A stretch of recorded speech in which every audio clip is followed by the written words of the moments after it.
Hey YouTube world, harvest is plenty. Hope all is well. It is around 11:15 p.m. on Tuesday, June 4th. I was about to go to sleep and some information came across my cell phone, so I wanted to share it with you guys.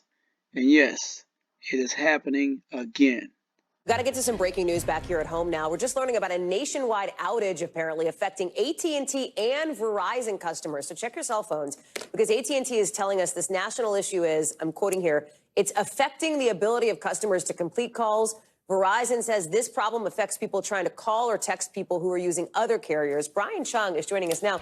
Wait a second. So both of these huge telecom companies are both having issues all across the country. What's up? Yeah, and this is still developing. We're trying to figure out why this is happening, but this appears to be affecting any sort of phone calls that are going from one carrier to the other. AT&T and Verizon both acknowledging that they're having these issues. AT&T says it's nationwide, and Verizon says that it appears to be impacting their northeast and also, I believe, Midwest areas. So again, this is still developing. We're trying to figure out exactly what the reason is behind this. Verizon says that they're experiencing issues with text messages as well.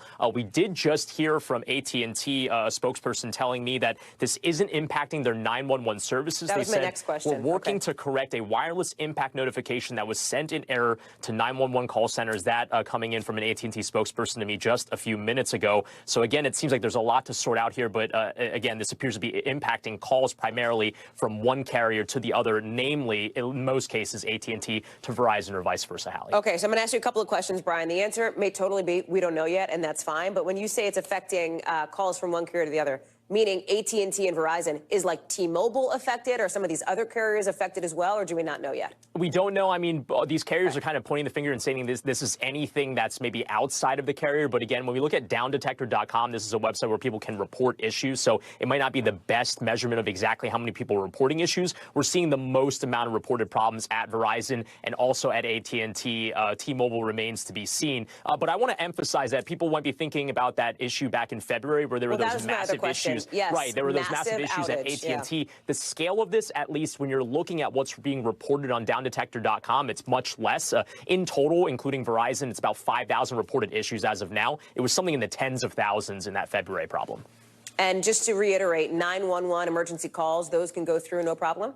AT&T says that it is not experiencing issues with 911 emergency call centers. Okay, Brian Chung, more to watch on that. Thank you for scrambling to a camera and bringing us that developing news here tonight. Appreciate it.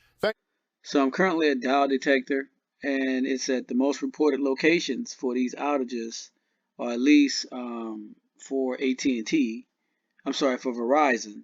It's New York City, Philadelphia, Minneapolis, Chicago, Indianapolis, Charlotte, North Carolina, Brooklyn, Pittsburgh, Cleveland, Ohio.